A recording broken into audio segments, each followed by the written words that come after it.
Good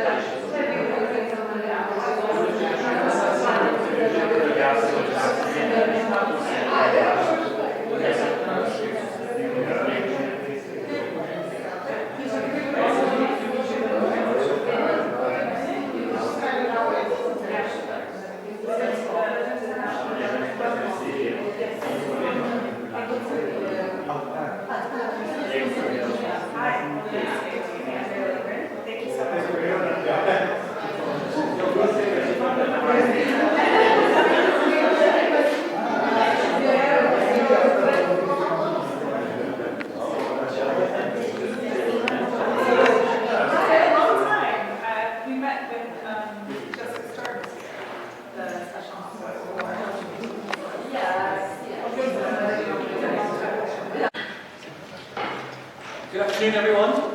Thank you so much for joining us today. The organizers have asked me to inform that the speakers, your microphones are all turned on, so don't need to fumble with any buttons as soon as you're ready to speak. I don't have a microphone, but I do have a performing arts background, so I hope you can hear me. Good afternoon. On behalf of all the speakers here today, I would like to thank you all for coming and for your interest in the U.S. Department of State's support for Ukrainian refugees in Lithuania. My name is Majvidasa. I'm the Cultural Affairs Officer at the U.S. Embassy here in Lithuania, but I'm also the child of 2 Cold War refugees, so it is a deep honor for me to be emceeing for today's event announcing the Ukrainian refugee funding rollout. Today you will hear from the Charge d'Affaires of the U.S. Embassy in Lithuania, Tamir Wasser, the Department of State's Coordinator for U.S. Assistance to Europe, Eurasia, and Central Asia, Maria Langi. You'll also hear from the Ambassador of Ukraine to the Republic of Lithuania, Ambassador Petro Beshta, and the Vice Minister of Social Security and Labor, Justina Yekshtianya. We will also have an opportunity to meet some of the representatives afterwards from the non-profit organizations that are being funded today through the 2023 Ukraine Supplemental Appropriations Act. Before I introduce our first speaker, I wanted to remind everyone a few important notes. First, if you haven't already noticed, the event will be in English. Second, there will be a group photo at the end for our NGOs that are being awarded today, so please don't leave immediately afterwards. And finally, we will have the opportunity to ask questions privately after the group photo with our speakers. And so now I would like to introduce the Charge d'Affaires ad interim of the United States Embassy in Lithuania, Mr. Tamir Wasser, to give a few opening words. Thank you, Majid. I'd like to begin today by saying a few words about the horrific events in the Middle East this weekend. Hamas terrorists carried out a brutal attack on Israeli civilians on Saturday, murdering and kidnapping many, including American citizens. As President Biden and 4 European leaders said in a joint statement, the terrorist actions of Hamas have no justification, no legitimacy, and must be universally condemned.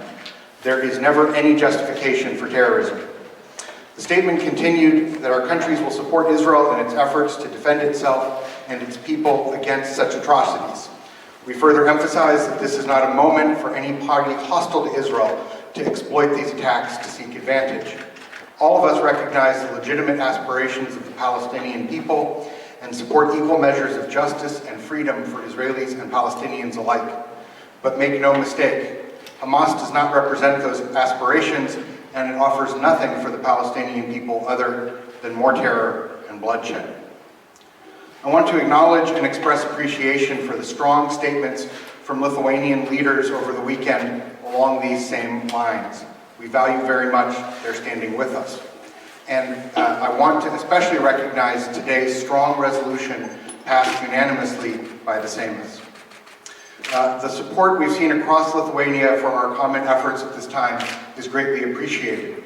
I also want to thank Mayor Ben Kunskas for the city of Vilnius's support for the people of Israel through the lighting that they did over the weekend. Unfortunately, we see that this tragedy has been seized on as fodder for repeating some of the worst anti-Semitic tropes, for which there is never any justification. In the face of this terror and suffering, some of the most moving images have been those from Kyiv. The support of the Ukrainian government and people, in light of their own suffering under Russia's terror, is a reminder that even in the darkness, it is possible to find the light of humanity and to build connections across nations. It is those bonds of support for people suffering unspeakable horrors which brings us here today. For more than 18 months, the world has admired the resilience and courage of the Ukrainian people in the face of Russia's brutal war of choice. Putin's brazen assault, underpinned by a false historical narrative, is naked aggression against a sovereign state. The United States is proud to stand with Ukraine and support it with military, humanitarian, and diplomatic assistance. Here in Lithuania, I have been moved by the way so many Lithuanians have opened their homes and extended their hands in support of individuals and families who have been displaced by this conflict.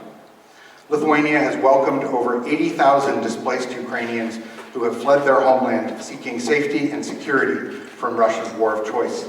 It has been remarkable to see the welcome that they have received.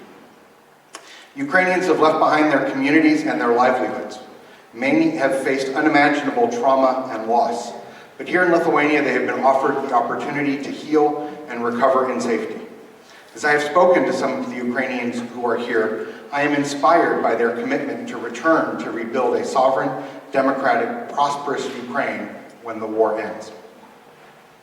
Today, I am proud to announce that the U.S. Embassy in Lithuania will support the efforts of so many Lithuanians to assist these refugees by providing 9 grants totaling more than $1.5 million to civil society organizations. These organizations assist Ukrainians across Lithuania. I am honored that representatives of these organizations are here with us today. Lithuania's civil society organizations have been doing incredible work since the start of the conflict to support those Ukrainians who fled and are living now here. These grants will ensure that their vital work continues. Through cross-cultural learning, psychosocial support, legal assistance, and other outreach, this work helps mitigate the long-term impact of the crisis on Ukrainian families' lives and future prospects. And it helps them integrate in Lithuania, a goal many refugees embrace even as they look forward to the day they can return home. Our embassy reviewed dozens of impressive applications and debated their selections intensively. Every proposal showcased the compassion and commitment of Lithuanians across this country to support those who have been displaced. The 9 proposals we have selected reflect efforts in towns and cities across Lithuania to target the needs of the youngest and oldest among those displaced and many of the most vulnerable in between. To the grantees, congratulations on being selected and thank you for allowing us to be part of your efforts. We look forward to working with you. I also want to thank our partners. First, a huge thanks to Maria Longi and her team in the Office of Assistance Coordination. Without them, this grant opportunity would not have happened. I am pleased that she could be with us today for this event.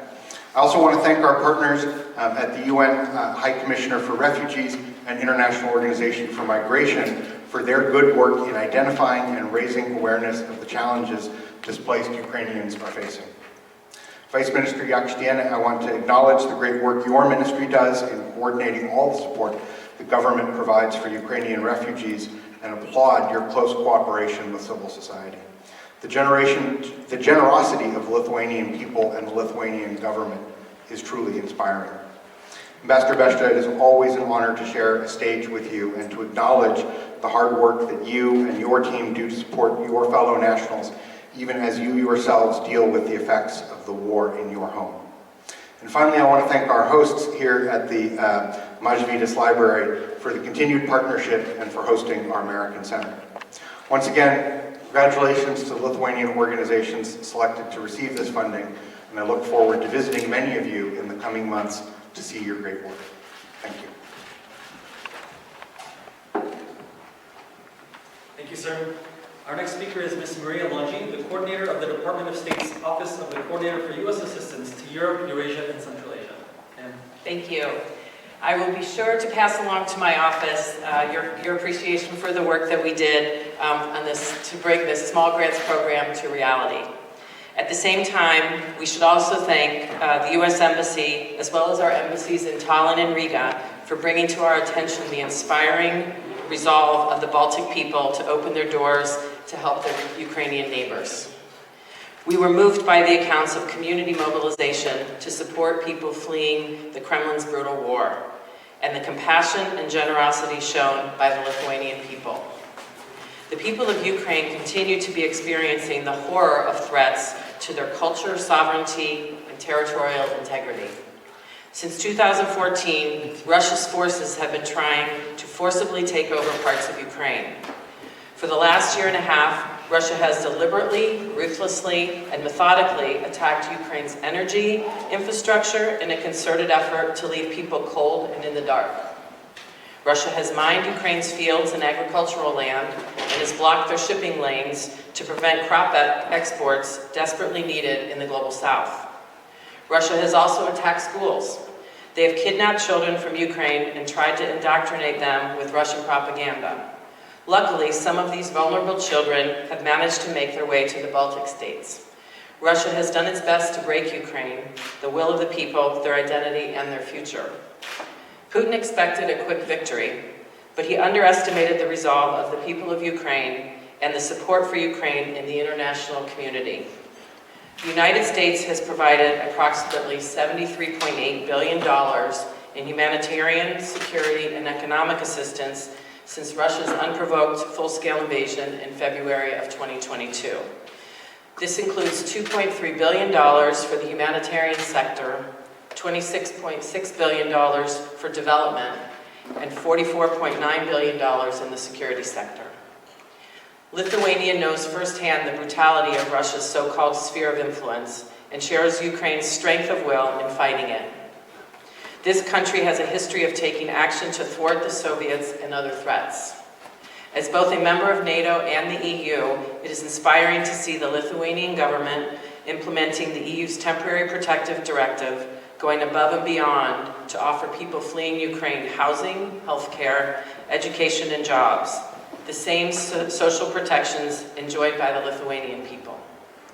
In addition to government programs, Lithuanian civil society has also actively taken part in supporting refugees from Ukraine with language and job training, psychological counseling, and especially children's educational and cultural activities. You don't need the U.S. to ask you to help in any way, but we are so proud to be able to offer our support as you continue doing all you can to support Ukrainians in their fight for existence. We do not see a quick end to the war, but we will continue to respond to Ukraine's requests for help, rebuilding Ukraine, and galvanizing others in the West to do the same. Together as allies, we can help shape a brighter future for Ukraine. I'm very pleased to be here and to meet all of you, and I hope your grant implementation is as successful as your energy to get them to this point. So thank you all. Thank you, Ms. Langi. Before I pass the floor to a dear friend of the embassy, Ambassador Petro Beshta, I wanted to take time to introduce the 9 non-governmental organizations receiving a total of $1.56 million to support Ukrainian refugees in Lithuania. These NGOs, as stated before, were selected through an open competition administered by the U.S. Embassy in Lithuania for funding through the 2023 Ukraine Supplemental Appropriations Act. For the representatives of the NGOs, can you please stand as I call the name of your institution so that you can be recognized? The funding will support the following NGOs: Lietuvos and their project to help Ukrainian children integrate into Lithuanian society by providing them access to scouting activities and programs based on accredited Lietuvos youth program. House of National Communities, couldn't make it? Oh yes, fantastic. Sorry about that. The House of National Communities will be offering Lithuanian language courses free of charge to Ukrainian refugees to support their integration as well as their employment. Save Children Lithuania, and their efforts to address Ukrainian refugee needs for emotional and community support through a child-centered approach, engaging with specialists and provision of special home kits. NGO Caritas, fantastic, which addresses some of the most basic needs of refugees in the Vilnius and Klaipėda regions, which provides social, legal, health, psychological, and employment assistance. Refugee Council of Lithuania, you'll be providing training on entrepreneurship, digital, and cybersecurity, as well as offering networking events and Lithuanian language courses as well. NGO Frida, fantastic. And their project to provide access to individualized legal, social, and psychological assistance for women refugees with young children. Lithuanian Trade Union Alliance, fantastic. for your support in the integration of Ukrainian refugees into the Lithuanian labor market, with an emphasis on refugees with disabilities, social vulnerable refugees, and refugees who are vulnerable to labor and sex trafficking. Charity and Support Foundation Tenshay region with Ukraine. You will be assisting with housing and mediation with property owners and provide social services, conduct consultations on employment, social integration, and psychological rehabilitation. And lastly, the Ukrainian integration in Shalay, Malva, which will provide refugees with psychological, legal, and counseling services, as well as Lithuanian and English languages and computer literacy courses. One round of applause for our program grantees.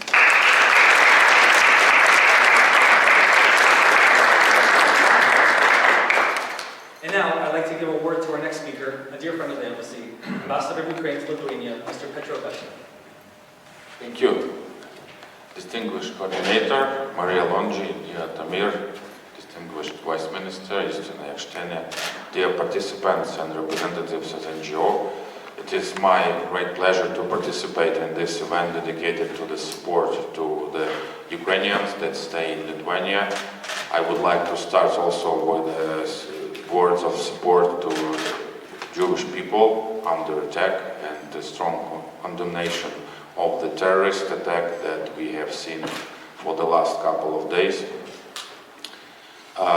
In the core of our efforts today is partnership for freedom, because our fight, Ukrainian fight for freedom against authoritarian regimes, is based on partnerships, and partnership will make us prevail in this fight. And this is the same what's happening in Israel these days. We have a big coalition, global coalition of friends supporting Ukraine in its fight for freedom, and obviously United States and Lithuania are the champions of this support provided in different spheres on the front line for Ukrainian society, to Ukrainian government having a hard time these years, and also for Ukrainians that stay outside of Ukraine, in Lithuania in this case. Since the beginning of the war, more than 80,000 Ukrainians have come to Lithuania, and we admire how effectively the government and the whole Lithuanian society have supported Ukrainians in their needs, in their efforts to integrate into Lithuanian society and help them find employment and take care of their children. This event signifies that our two friends clearly understand further needs to provide sustainable support to Ukrainians whose lives have been shattered by the war. It proves that war fatigue is a handy myth of the Russian propaganda machine. Such support and solidarity are vital. Ukrainians have a strong desire to recover from trauma, self-develop, access employment and social integration into the communities where they temporarily reside, rather than staying on the sidelines. The path of recovery from the experience of packing the whole life into one suitcase to settle down, at least temporarily, in another country is very difficult. In the 21st century, no one should know what this rescue suitcase is. For all those people, funding allocated by the US State Department is available contribution on their challenging way until they eventually return to Ukraine. According to the latest surveys, temporarily displaced Ukrainians, in addition to meeting their basic needs, are strongly interested in acquiring more new knowledge, learning Lithuanian and English, improving their professional competencies, or obtaining new ones. Although more than 30,000 Ukrainians have found jobs in Lithuania, many have not yet been able to find a job in their specific field. Therefore, provision of extra tools and skills will be highly beneficial to them. Moreover, our citizens still seek professional psychological assistance. After all, it takes time, many years, to recover from what they have experienced.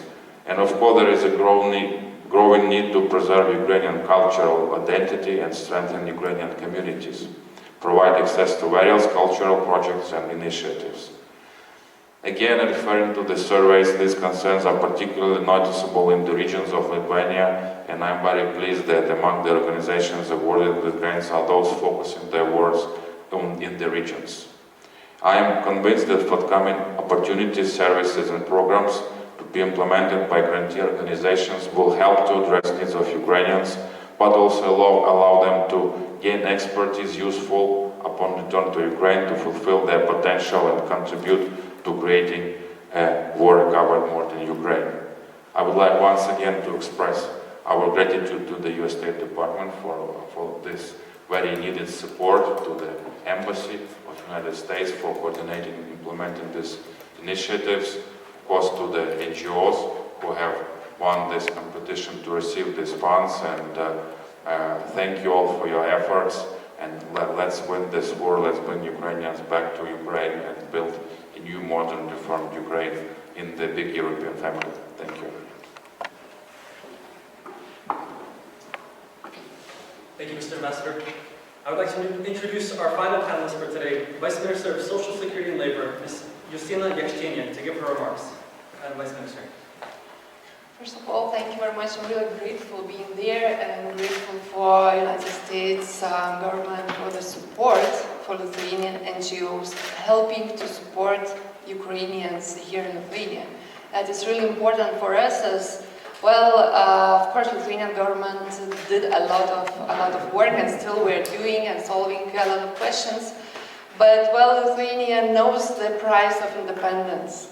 That's why we are so solidary with Ukraine, and we will be helping without any tiredness as long as it will be needed. And really, we are happy that you are making our NGOs stronger, to be more consistent, to work further, and to do the best that we can do for people with vulnerabilities being here in Lithuania. It is really important, those projects. I went through all your activities that you are planning. You're actually tackling the most important things, actually working with trauma, especially children, helping them to cope with trauma. And at the same time, they have to live here, they have to integrate in our society, learn the language, go to school, find the job, find the housing. They are having a huge challenges here, and we have to do, and we are, as Lithuania, doing as lot as possible to help them being here as easy as possible. Well, Lithuania is actually, from the first day, we were providing housing, which is the most important for these people, as well job. Lithuania is actually the best in European Union according to indicators of Ukrainians already in the labor market, already assessed labor market, finding jobs. We have to understand that the majority of refugees are women with children. And those women, majority of them, they are already in the labor market, children already are in school. And we have already very good examples when the child who is in the last grades of the school finished and Ukrainian school and Lithuanian educational curriculum program, and they're having two educations, Lithuanian and Ukraine, which is really impressive. And they can go to universities quite easily, and universities are waiting for these specialists. As well, we equated disability according to Ukrainian disability assessment system for those people with disabilities to get the services as fast as possible, to get the financial support as fast as possible, without any burdens of bureaucratism, to go through the system and wait for the support and etc.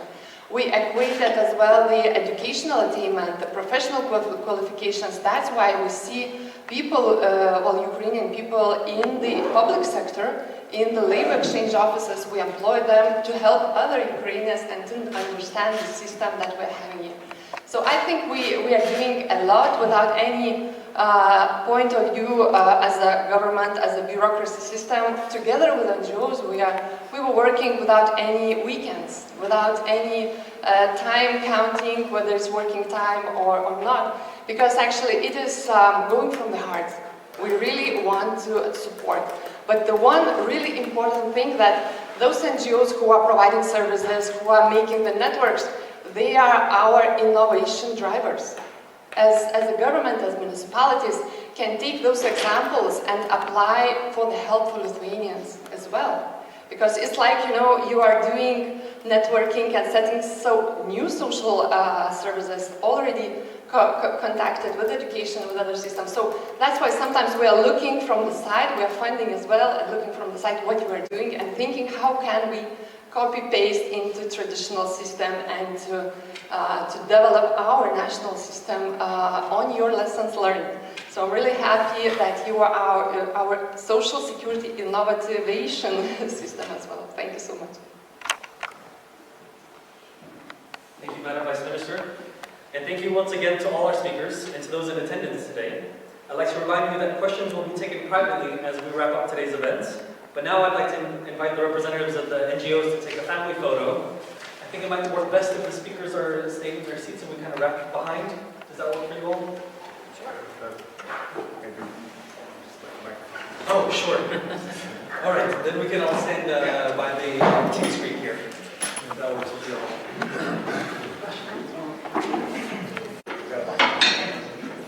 How can I help?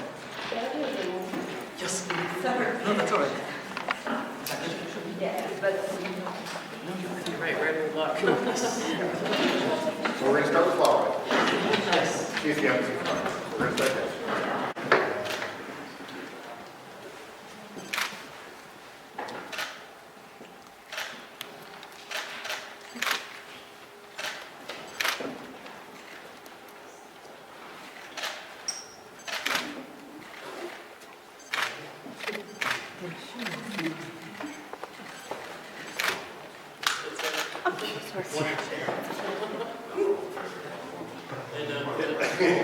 Wonderful, thank you so much.